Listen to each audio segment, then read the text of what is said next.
Bapak Ibu, kekasih-kekasih Tuhan, senang sekali bisa kembali berjumpa di pagi yang indah ini dalam sorga, yaitu suara gembala.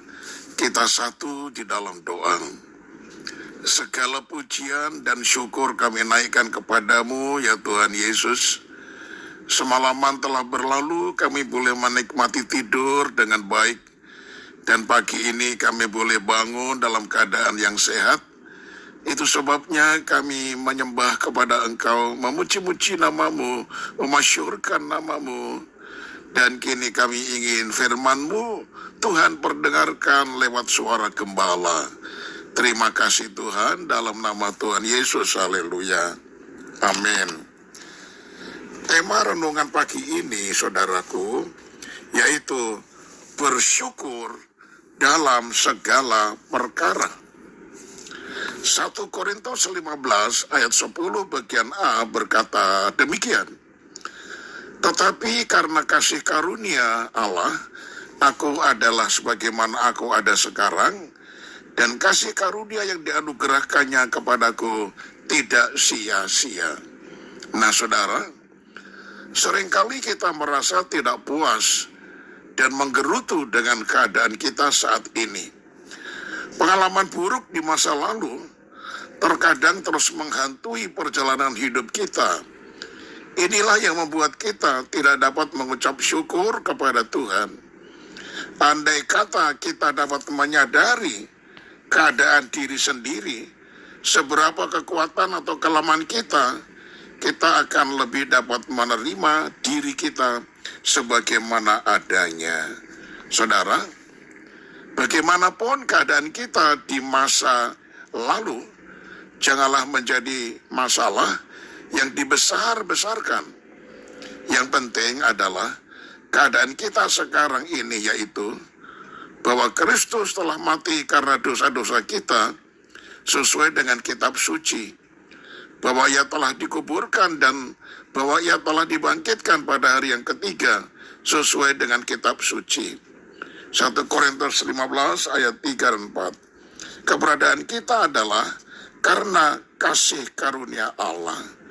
Jadi kita boleh ada sebagaimana kita ada saat ini semata-mata karena kasih karunia Allah. Nah saudara, Paulus tidak merasa rendah diri atau menyalahkan dirinya di masa lalu. Sebaliknya, dia semakin giat bekerja buat Tuhan tanpa merasa lelah atau menggerutu. Meski harus menghadapi banyak sekali penderitaan, Paulus mengakui, aku adalah yang paling hina dari semua rasul, sebab aku telah menganiaya jemaat Allah.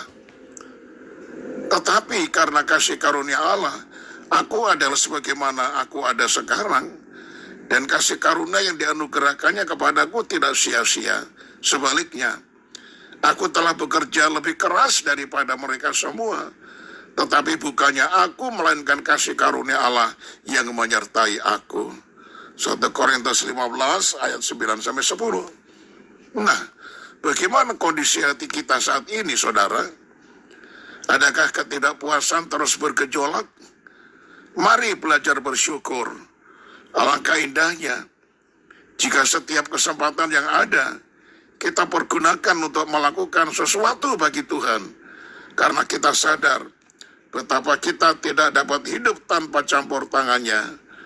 Dengan demikian, kita tidak lagi memegahkan diri sendiri, melainkan memuliakan Allah karena kasih karunia-Nya. Tetapi barang siapa bermegah, hendaklah ia bermegah di dalam Tuhan. Sebab bukan orang yang memuji diri yang tahan ujian, melainkan orang yang dipuji Tuhan. 2 Korintus 10 ayat 17 dan 18. Akhirnya saya tutup dengan Roma 5 ayat 2b. Di dalam kasih karunia ini, kita berdiri dan kita bermegah dalam pengharapan akan menerima kemuliaan Allah. Amin. Kita satu di dalam doa. Ya Tuhan Yesus, Engkau mengajarkan kepada kami agar kami dalam keadaan bagaimanapun kami tetap bersuka cita dan bersyukur kepada Tuhan.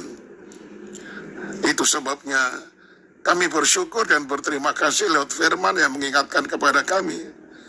Sebab dengan jujur kami akui, ketika kami menghadapi sesuatu yang tidak menyenangkan, sesuatu yang menyakitkan, sesuatu yang menjadikan kami menjadi sedih, kami merasa kecewa, tidak bisa mengucap syukur kepada Tuhan.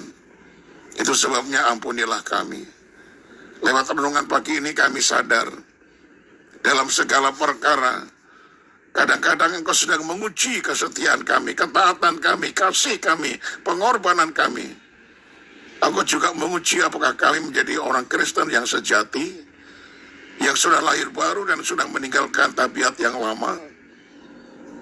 Kami sadar ya Tuhan, kalau kami boleh ada sebagaimana kami ada, menikmati berkat-berkat kasih karunia Tuhan, itu bukan karena kekuatan kami, tetapi semata-mata karena anugerah yang Tuhan berikan kepada kami. Segala berkat-berkat yang kami ada, sebagaimana kami ada, dapat menikmati kehidupan dengan fasilitas yang sangat cukup, bahkan lebih. Itu semuanya bukan karena kami, tetapi karena kasih karunia Allah semata-mata. Itu sebabnya ya Tuhan, kami serahkan hidup kami di dalam tangan kuat kuasa-Mu. Gembalakanlah kami senantiasa. Terima kasih banyak Bapa. Apa yang menjadi pekerjaan kami, urusan kami, sepanjang hari ini kami serahkan di dalam tangan-Mu. Tuhan jaga, lindungi, pelihara, dan berkati kami, semua keluarga kami, anak-anak kami. Tuhan berikan perlindungan dan gembalakanlah mereka.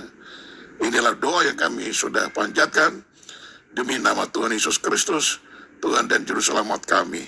Haleluya. Amin. Saudaraku, sampai berjumpa esok hari dan tetap semangat.